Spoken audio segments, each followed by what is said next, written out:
Welcome back to the realistic Road to Glory. Season 10, summer transfer window, 10 hours remaining on transfer deadline day. And if you missed the last episode, that happened. Biggest deal of deadline day thus far. I will go on record as saying that it's probably the biggest deal of the entire window thus far. Will Lancashire, at the age of 28, with 2 Premier League golden boots in the bag, has earned himself a £140 million move to Paris Saint-Germain. Sag. That leaves us with a hole at the very top of our 11. We have £112-ish million available to spend. We do need to bring in another goalkeeper as well, though. So we will bear that in mind as we progress further forward. And keep an eye on the funds that we're spending. But we have a number of players on the shortlist. Thanks to you guys in the comment section for providing the majority of them. We have, at the minute... Now, I made a mistake in the last episode by saying that my rating limit was 87. It's not. It's 86, because at the very beginning of the window, as per the rules, Mateus Fernandes and Lancashire were 86 rated, not 87. So my limit is 86. So a couple of the players you suggested, like Matthijs Tel, are 87 rated and not an option for me. This was purely out of curiosity to see how good Mark Gu had grown. But we have, as our main options, Charalampos Kostoulis at Strasbourg currently. Nicholas Jackson is still very much capable of doing some damage, significant damage at Premier League level, 85 rated and 32 years of age. Then there's the man that always scores against me, Maximilian Bayer for Leeds, who would be a real thorn in the side for us to try and put some damage to other teams rather than him hurt me. Johan Bonny's only 84 rated, but in the key stats is very, very good. So he too is a genuine option. And my preferred option would have been Karim Konate, who looks like an absolute beast physically and technically, but just moved to Union Berlin in this window, which means he's not available to buy, unfortunately. So that would have been my first choice. Bruna is here as well, Paris Bruna, who also looks very good. But the balance just really, really makes me query as to whether he's actually going to be worth it in-game. 95 agility is obviously off the charts, but 67 balance probably ruins the high agility, doesn't it? Excellent finishing and dribbling, though. That's not to be discounted. So I think I'm going to go for Bayer. He's a tried and trusted Premier League level striker who has done plenty of damage to us over the years for Leeds United. I am contemplating also getting Simi Kılıçsoy as well. So that would be to start on the left ahead of Agbinon, but it depends on funds. We do still need a backup goalkeeper as well. So I'm going to try and get Bayer in, whose contract I believe is running out. My chief executive says I could get him for around 22.5. Now that would be unbelievable. I don't envisage us being able to get him for 22.5, but we will look to bring him in. Now obviously we'll probably have to pay slightly over the odds because they're a local rival, aren't they, Leeds United? So I'm anticipating having to pay a decent whack here for Bayer, but we know he's got the quality. Saying thank you to Connor, to Dylan, and to a safe pair of hands on the board behind me for your continued support on streaming in the YouTube comment section. Hopefully, we will be signing a safe pair of hands a little bit later on in the episode when we bring in a backup goalkeeper. I'll start at 35. My chief executive reckons I could get him for significantly less than that, but Leeds will say yes at 35 million pounds. That's a disgustingly good deal. His contract must be running out. He's on 110 grand a week though, and almost certainly would want a pay rise to come to us challenging at the top of the table. Crucial is the role we will offer him. I did see the comments saying that we should give Rodrigo Ribeiro a run as starting striker. But I would say Ribeiro is still a great backup striker, but he's not going to be the man to lead the line. I'm going to go £145,000 a week and a £500,000 signing on fee. Big bucks for the man that hopefully will fire us to glory this season. £145,000 a week, our new highest earner, but for a bargain initial value fee. So with that deal done, I think I have got enough potentially to get Kilitsoy and another goalkeeper. We currently sit at 69 million available in the budget. 69 million, surely. Simi isn't super expensive from here, although he is going to be on the top end of where he's currently sat, I think. We'll try 46, we'll try valuation and see what Bologna say. Bologna obviously been performing they'll say yes, evaluation. Bologna have been performing very, very well in this save, but I feel like the draw of the Premier League is bigger than the draw of the Champions League with Bologna. He's not going to stand the chance of winning the Champions League with Bologna. It would just be a case of, I get to play in the league phase, oh joy. Whereas, obviously, he could test himself to the very highest level in the Premier League with ourselves. So, no release clause, please. He's on 93 grand a week. I'll offer him 110. And again, that £500,000 bonus. Almost a month's worth of wages up front. And Kilitsoy says yes. So, from Bologna, we've made another signing. We've been able to spend most of our budget so far. Still with more to come. Simi's in. It's a B-rated deal. He will start ahead of Agbenon on the left-hand side. Now, I have left 23.8 million. But I'm already 50 grand over the wage budget, so I've got to be careful here. Although, we do still have 247,000 remaining available with the 20% stretch we're allotted ourselves by the board. So, I could sign any of these goalkeepers, really. Lunin's contract is running out. And I could get him cheap, and he's 86 rated, which seems like a bit of a no-brainer, really, considering he's at this stage of his career. Joao Garcia was very good for us. He would be more understanding of a backup role, because he's slightly lower rated, and obviously we have the 86 rated Trubin at the moment. Similarly, Israel, but we've just bought someone from Bologna. I don't want to just completely gut them, because they've done really well to get to where they are.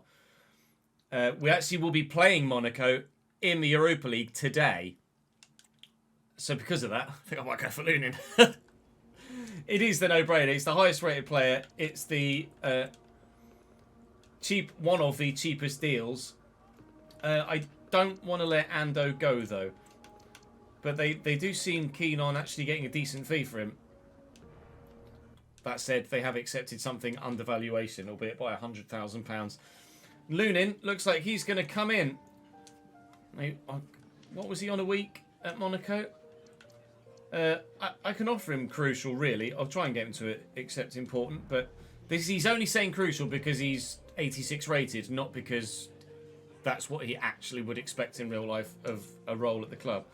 But it is what it is. The game is the game.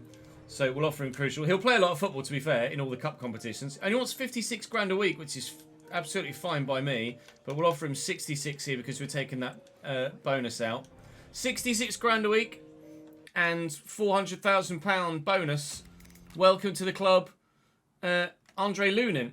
We have ourselves a full squad now with 10 hours to go on transfer deadline day. We have spent all of our pennies. So let's see what else happens on deadline day. Any other big deals to go through? Roger Fernandez has left Leeds to go to Torino, who actually were playing the Europa League this year. So I'm hoping that he doesn't come back to bite me in another competition as well. We'll be rejecting any bids for our players on deadline day unless, as was the case with Lancashire, they come from a significantly powerful club. Rumours of Trevor Young going to Montpellier, but we'll wait and see if anything actually happens to that. Well, it's not going to happen there, so there's no point waiting and seeing. I'm going to reject it. So, 8 hours to go. Colwill might be moving clubs. He may well have already done so. Barras is a Patreon player, moving from Osasuna to Monaco. Paul has moved for £74.1 million. In fact, we shall probably play against him in that game against Monaco in the Europa League later today. Carlos Baliba has moved from Lille to Wolfsburg. Wolfsburg, obviously, high achievers in Germany at the minute. Rizzo bid for him, but Shempong a bid for him, plus Skelly Alvaro, but saying no to all of that. Thank you very much. Xavi Simons might be leaving Arsenal. That would be a big deal if he does. But will it be massive? I don't think so. He's aging now, isn't he? He's probably, to be fair, he's probably still about 89 rated, isn't he? So he's going to go up. Ben Dokes left Fulham to go to Union Berlin, and there is Simons at 30 years of age for £86.2 million, going to Stade Rennais, as we presumed that he would be. Right, now City came in for Ouattara. It might have been January last year, and they wouldn't pay the fee. Now, we are like 3 hours for the end of deadline day. I don't have much money in the bank to find a replacement.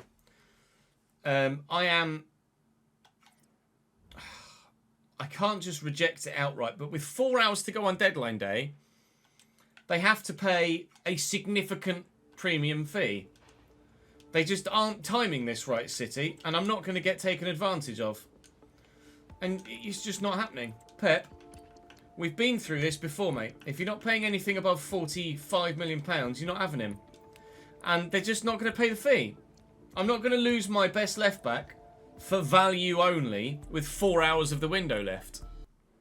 It's just not happening.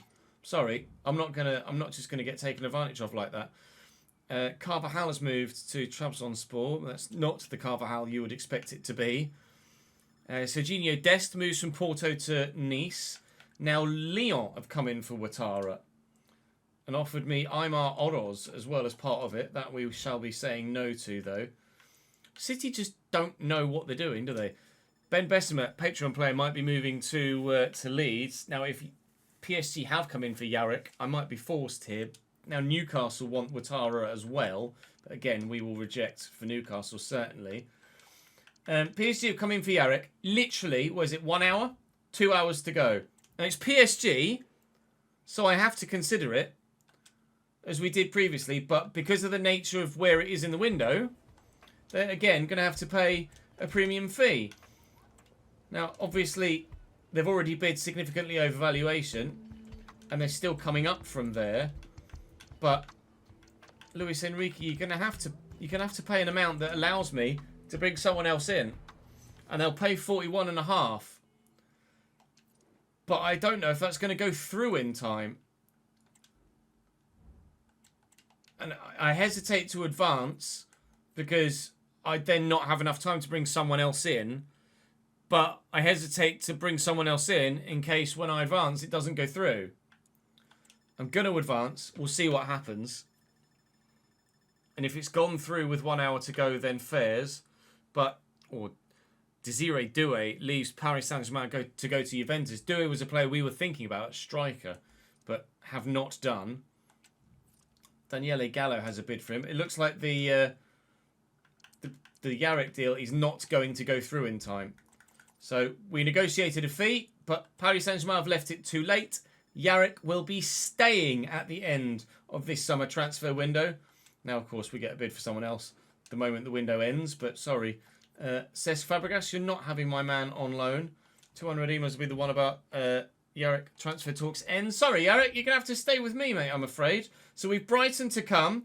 We will be playing Brighton today. We'll be playing Newcastle today. We'll be playing Monaco today. And we'll be simulating Gillingham, Villa and Torino in the middle. But for now, the squad for at least the first half of the season is decided. It is done. The squad has been built. Now we just need to wait and see if it's good enough to get us what we want this year in terms of a league finish. Bayer leads the line. Kilic Soy now out on the left-hand side, and I've been asked by chat to play him as an inside forward on attack. No, on roaming, and then dibbling on attack. That was the change we were asked to make. So we shall give that a go. We're playing two inside forwards, but inside forwards on different roles.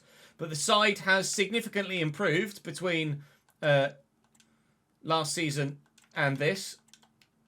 We've obviously lost our 87 rated lead striker, but Maximilian Bayer should certainly be good enough to fill the void. We'll show you a quick rundown of the full transfer window. I need to go and update the Patreon player spreadsheet as well for people that have moved, and then we can go and play some games. So then the biggest deals in this window all told, it was the biggest deal for Will to go to Paris Saint-Germain. Camavinga has moved within the Premier League from Liverpool to Brighton, who we are about to play. Chris Taylor, Patreon player, has moved for 111.2 million to Monaco, who will play later today. Theo Arch has moved from Villarreal to Newcastle. He's not a Patreon player, just a regen. Soule to Arsenal. Christopher Kruse has left Chelsea to go to Mainz. Xavi Simons we saw go through. Saka to Newcastle, who will play today from Liverpool. Liverpool letting go over a number of their best players. Thiago Moreira going as well. What are Liverpool doing to themselves? Rafael Albert is new at Leicester. He's one of the league's top goal scorers so far. We saw the Desiree Doué deal go through on deadline day. Don't know who Carl Mayer is. 85 rate centre-back to go to Newcastle. Konate we saw had moved. He was going to be my go-to striker. Ayoub Boadi from Almeria to Juventus. That's a hell of a move for him. Mikey Moore is 86 rated. Mikey Moore. Bloody hell. To Wolfsburg. Luke Cabers left. Liverpool have let 4 of their best players go, and I've not seen anybody join Liverpool yet. Saeed leaves Palace to go to Leeds. Rashid Joseph is a Patreon player. Paul Barras is a Patreon player. Farhat Shelia has gone to Bilbao from Inter. Farhat Shelia, the Basque player from Georgia. George Elenakena has left Leicester. Ben Doak has gone to Union, as we saw. Jacobs goes to Wolfsburg. Elise moves to Girona. Intriguing one. I don't know who Adam Amar is. Destiny Udogi to Osasuna. Osasuna doing well in the window. Newcastle letting some go when signing some in. Rig was obviously us. Fernandez, you saw. Van Bommel. Actually, we did look at Van Bommel when looking at a winger, or backup winger, but obviously we've made a better signing. A 34-year-old Martin Erdegaard moved to Osasuna for £58.4 million. Mickey van der Ven. Oh, I would have loved to have gotten to the point of being able to use him. Vicente Rivero moves to Monaco as well. He must be decent. 84 rated centre mid. Hoyland leaves Liverpool. Liverpool have sold like at least 5 of their better players here, and I still haven't seen anybody join Liverpool on this list. Julian Alvarez goes to Atalanta, and Arsenal have weakened themselves in that area. Jeremy Doku, 86 rated now at Torino from Inter. Osman has left Brighton to go to Strasbourg. Ravella to Union. Obviously, that one's us. Levi Colwill joins Liverpool at 85 rated. That is a good signing for them. Niels Hoffman joins Liverpool at 85 rated. That is a good deal for them. They're replacing some then. Zacharian leaves City. Sven Winter, 81 rated only. Centre mid. CDM goes to Chelsea. Duran's joined Leeds. So that must be their, or that will be their Maximilian Bayer replacement then. John Duran, who was one of the names on the suggested list. Alexander Isak was suggested. He's too highly rated at 87 and has just moved in this window as well to Freiburg from Bayern for £44 million. 44 million for an 87 rated player is just ludicrous, isn't it, really? Morgan Rogers was us. And then we're down into the smaller deals. Antonio Malambo is a player I've not familiar with. Matthew Davison is a Patreon player. Fiorentina to Dusseldorf. And speaking of the Patreon players, let's show you who's moved where there. Rashidi you saw. Sociedad to Frankfurt. Another loan deal for James, who Villarreal, I think, purchased earlier in the season, or earlier in the save, from Colchester. Then they loaned him to Angers in France, and they've now loaned him to Waalwijk in the Netherlands. Manchester United to Lazio for Alex. Free agent to Norwich City for Michael FIFA. Chelsea to Man United for Daniel Weiland. Fiorentina to Dusseldorf, as you saw there, for Matthew Davison.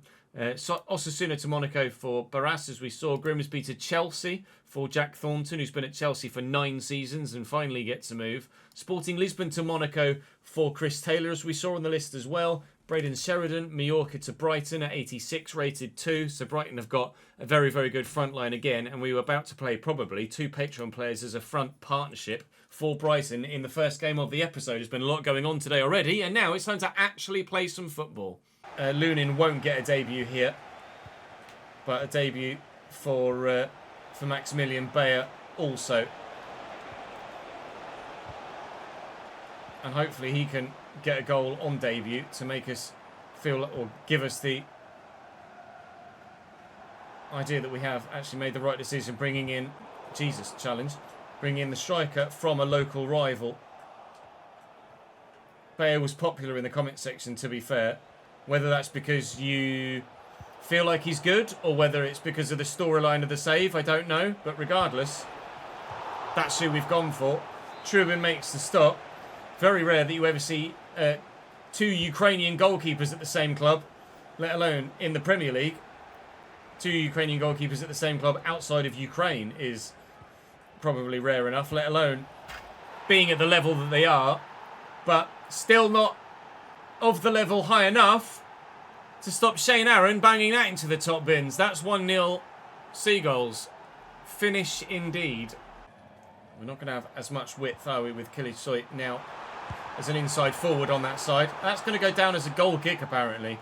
Simi with his first effort, but under the pressure of the defender has skewed it wide. It's going to be slightly different for me playing with 2 inside forwards as opposed to an inside forward and a winger. I'm hoping that it works for us as an idea, as a theory, in practice. We shall wait and see. Dibbling has been the go-to man so far outside of Lanks here, obviously. That was me trying to tackle, but Lenny Yora just makes sure that Brighton don't get in for a second on that particular attack. But Brighton, so far, I wouldn't say have been the better side, but they are the side with a better scoreline. Looking for Dibbling here. Found well. Onside. Drops the shoulder. Dibbling looking to score another worldie this season, but not able to do so. 20 minutes in, it feels like there's been plenty of action so far, but only the 1 goal. Bayer and Fernandez. Lancashire, not Lancashire. Dibbling a middle run. I wish that was still Lancashire. Oh, how I wish it was still Lancashire. Bayer, I'm sure, will be good for us, but I was hoping to not have to get used to playing with another striker. It's going to take a while, I'm sure, for me to settle with Bayer and figure out how best to score goals with him. Brighton on the back foot at the beginning of the second half. Cadioli just completely flattens Chris Rigg there, and I'll look to do the same to Bino Gittins, but loses out the physical shoulder to shoulder there, and Gittins is in the box and looking dangerous. He's got options to pull it back to, goes for goal. Trubin makes the save. They make a change. Guerra for Barrios, presumably. Indeed it is. And we will just get rid of this. It's Bayer that's on the break. Now he's got the legs to do it. And there is room here for Kilic. Needs to... Oh, the timing is superb. Simi equalises on his debut. Welcome to the club, Mr. Kilic. 1-1. Away, please. Thank you. Not really a great clearance, but we'll try and get to the ball again. Barrios goes for goal for a second time. Gittins it falls to. Trubin with the save. Another change for Brighton. A bit apprehensive to make any changes of my own at the minute. Things are going okay. We couldn't just do what we did last time, could we? No. Barrios with a brilliant challenge. No counter-attack on this occasion. Ouattara's fighting hard against their goal scorer. Barrios finds Sheridan. I'm hammering. I'm absolutely hammering clear the ball. But he just won't do it. Braden Sheridan scores for Brighton and it's 2-1 to them. Defender just wouldn't do it. Corner Brighton. It's going to get taken short. Leighton Clarkson off the bench here. Completely sells Trent, who was his replacement in the squad. And then we've got the tackle in. Oh, and brilliant footwork from Bayer. Counter-attack is on. Trent, time it right for Dibbling. Please be onside, Tyler. He is.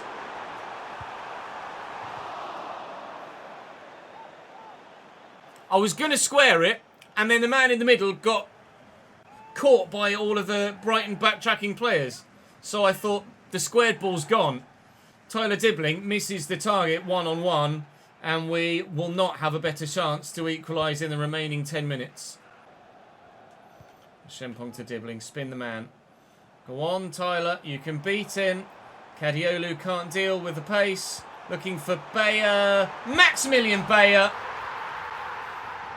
The 2 men we signed to replace Will Lancashire, Jack, have both scored here on debut at the Stephen Derby Arena to give us a 2-2 draw against a very good Brighton side.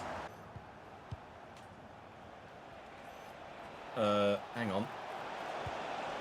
Excellent. Absolutely brilliant. He's just run through. I can't get anyone near him. We're going to lose to Brighton. Shane Aaron, from the off, just runs straight through everyone. I just couldn't get anyone to close him down quickly enough. By the time I changed from my midfield to my defence, then realised I was in control of the wrong defender. Gets to turn in here.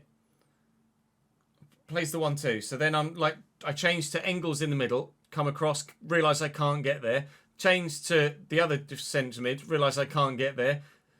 Change to the other defender, then can't get there, and he's buried it. Unbelievable. The only passage of events that could have seen him score that goal were the exact ones that happened. Bayer looking for Dibbling. We're going to lose by 3-2 against Brighton. What could have been a great draw in classic EA fashion has turned into a 3-2 defeat. Next up for us is a trip to Gillingham in the Cup. Now, if ever there was a game where we would expect to get 3 points or a win, it would be this one. And it's only just on penalties against Gillingham. Gillingham very nearly pulling off the shock of shocks. Mansfield beat Southampton at Field Mill to get another actually shock that gets all the way through there. That's unbelievable. A number of Premier League sides struggling in that round of the Carabao Cup. Let's put Dedic right back and do that way round. So we are now back to Premier League action, although actually Villa is going to be a simmer as well. They're 18th at the moment. They're having a terrible season, Aston Villa, thus far. Right, Aston Villa at home is the next one. They're having a poor start to the season. We're having an indifferent start to the season. And at Villa Park, we get a point. Berryfall equalising 11 minutes from time after Maximilian Bayer makes it 2 from 2 in the Premier League for us. If it weren't for that late equaliser against Brighton, I wouldn't have been that bothered. But I'm a bit annoyed at the minute. But that late Brighton goal kind of scuppered me a little bit at the minute. We are going to be simming the Torino one to play the Monaco one. So let's quickly, in fact, let me just go and do my finances first between games, and then we'll come back and do Torino, because I don't want to miss anything because the game deletes something when it shouldn't do. Torino on match day. We will play the rotated 11 for the Europa League. We should still get the result. And do we ever? Agbinon with... Wow, Engels got sent off after 10 minutes. Thanks, mate. And then Ribeiro scored a hat-trick and Agbinon added a fourth, and we get a very solid start to life in the Europa League. That we will very gladly take. Thankfully, Engels is only suspended for the European competition and not for English competition.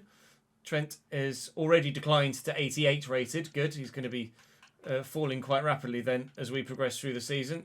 How can we slow that down? 15 weeks is the longest we can take to slow him down, declining a little bit more. But let's be honest, we weren't expecting him to be up at 89 or 88 rated in the first place, were we? So very pleased with that. Right, we're down in 9th, but it is early days still. And we have the opportunity to improve our league position if we can go and get a win against Newcastle, which is obviously what we'd love to do. Philip Jurgensen in goal for Newcastle. Porro, Diaz, Carl Meyer and Lorenzo Rossi at the back for them. Sambi Lakonga's the weak point in midfield, with Sarkisian and Arsh Dillon, our Patreon player, at centre mid. New signing Bukayo Saka on the right. New signing Theo Archer at striker, with Rodrigo moved to the left. They do have Bradley Barcolot on the bench. They've also got Patreon player Aaron Hamilton if they need him too. Alex Murphy and Moise Keane on the bench, as well as Nikolai Lund, Sean Higgins and Matthijs de Vaux. None of which are Patreon players, just genuine youth players for their given team. So Newcastle have a very, very, very scary front line. Midfield is not scary at all. And the defence is probably pretty solid. So keep the front line quiet and hopefully the rest should take care of itself. A highlight, wasn't it? Oh, how's that gotten past Chris Rigg to find Sarkisian? Here is Saka now. And the overlapping run of Pedro Porro. The early cross isn't ideal, but Dillon gets to it. And here's Rodrigo, and that's a good save by Trubin. Decent effort by Rodrigo in the end, actually. All right, Archer, chill. Completely read me there and slid in before it even finished powering up the pass. Engels to Rigg. Counter-attack. It's their left-hand side, the defence, that's the weaker bit. Bayer, good turn. And he's got the legs, he's got the pace. Oh, my God. The footwork there was ridiculous. but the defender somehow dealt with it. He's done an in-air elastico there, it looked like, Bayer. As he's getting to the ball here, he's flicked it up, and yeah, he has done of sorts an in-air elastico, and the defender has somehow, whilst committing to a challenge, been able to change his trajectory. He's like, I'm going to lunge in there and then immediately spin and block you from getting here. I'm trying my best here, I really am. I'm trying my absolute best. Still 0-0 against Newcastle after 25 minutes. Thank you. They've messed that up. Don't let me mess this up.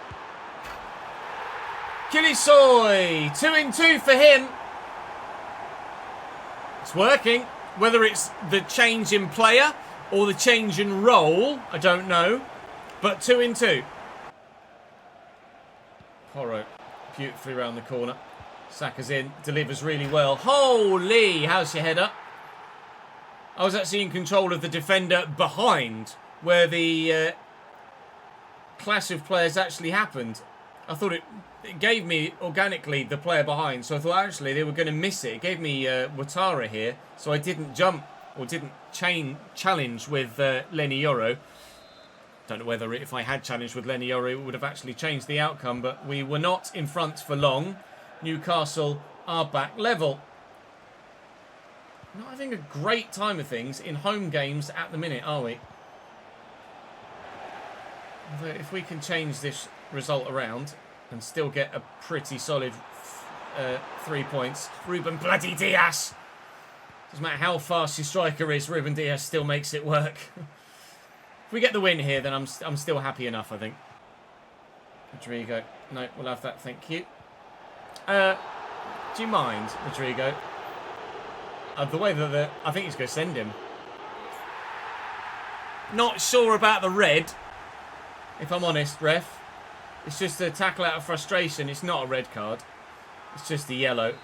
But the referee's given a red. Newcastle down to 10 men for the remainder of the game.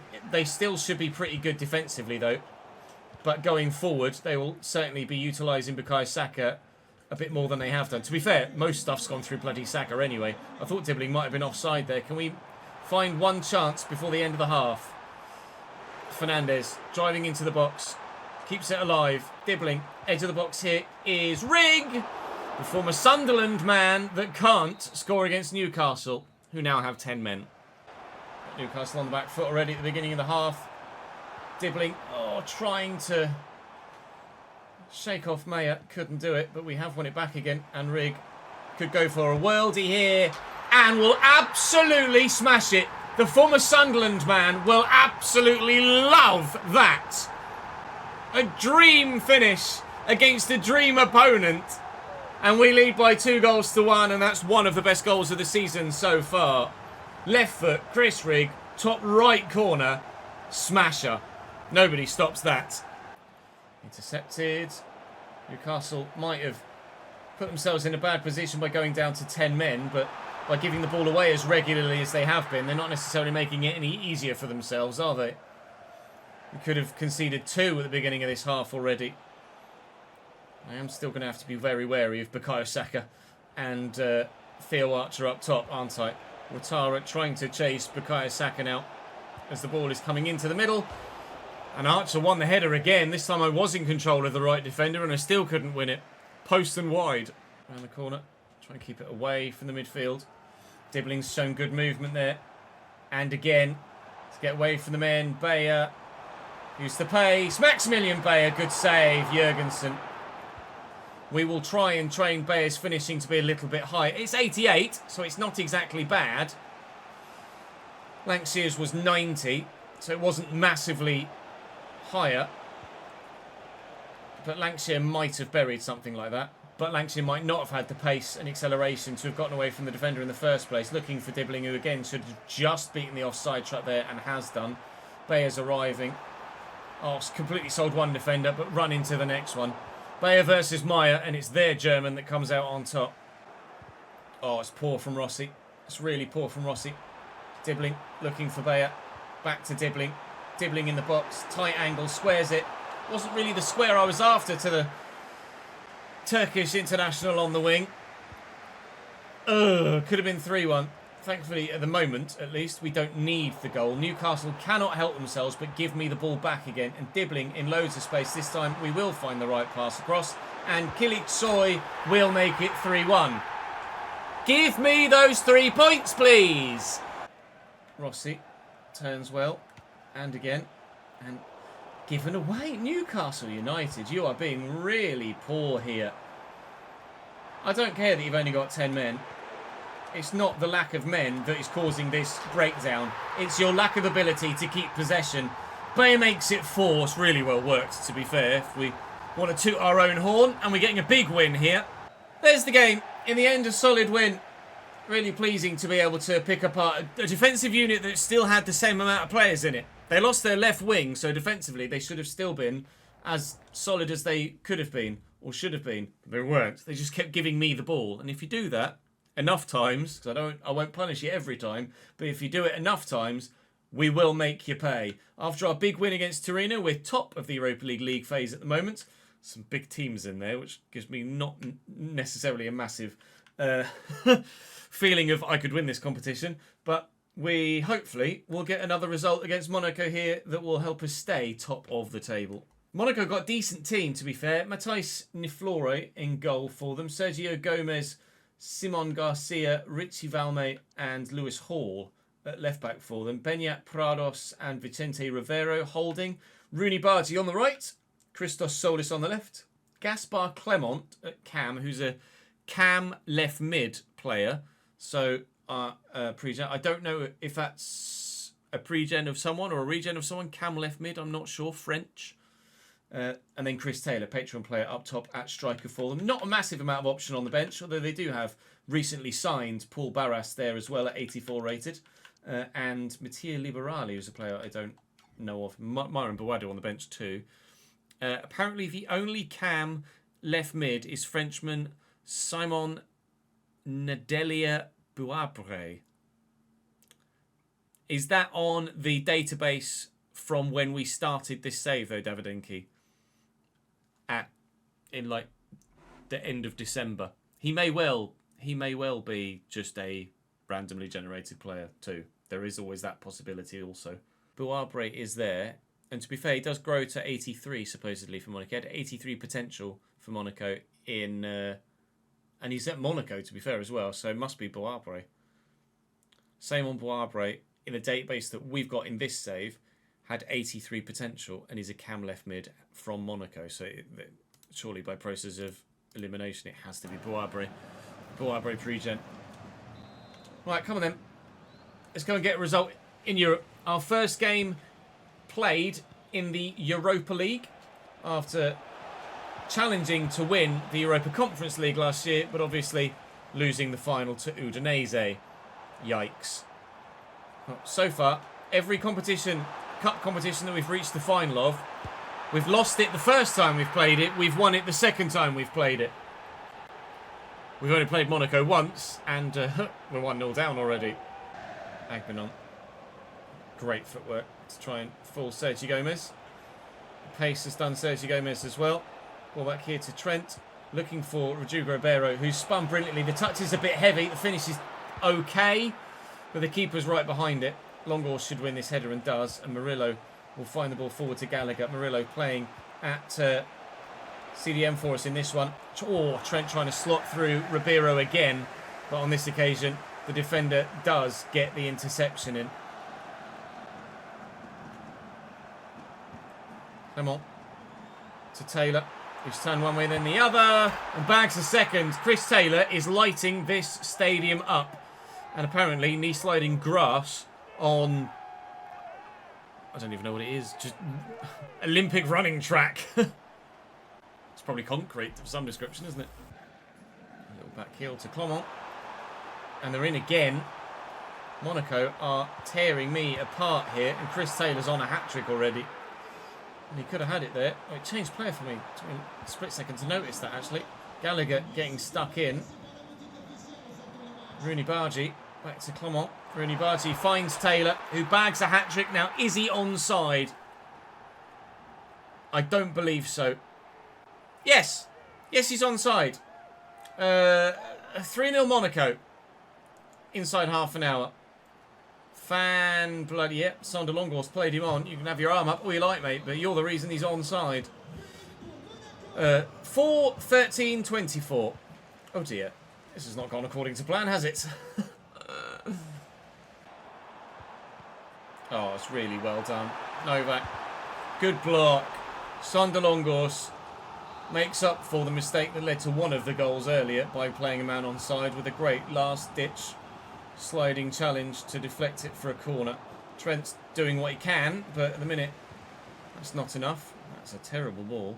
Ribeiro. Well, there is a man over there that we could send on a run. Didn't realise it was Lewis Hayward, though. And the ball's going to go straight out of play anyway. Ladies and gentlemen, we are going to beat Torino by 4-0 and then lose to Monaco by 3-0. Not gone well, that one. Not gone well at all. Should have got a point against Brighton, but didn't. Got a good win against Newcastle. And then that happened. Chris, congratulations for your hat-trick, mate. I wish you didn't. I really wish you hadn't. He's only 85 rated as well, so it's not like he's one of the best in the competition. But he's done enough there for sure. Spurs 19th in the Premier League table so far. We are 4th. Although Liverpool have won every single game they've played. So that's going to be hard. Liverpool, who sold all of their, or a number of their best players, start the season by winning 6 out of 6. Good. Hopefully they fall off at some point. We're only 2 points off second. We're in a title challenge, but we're not there yet.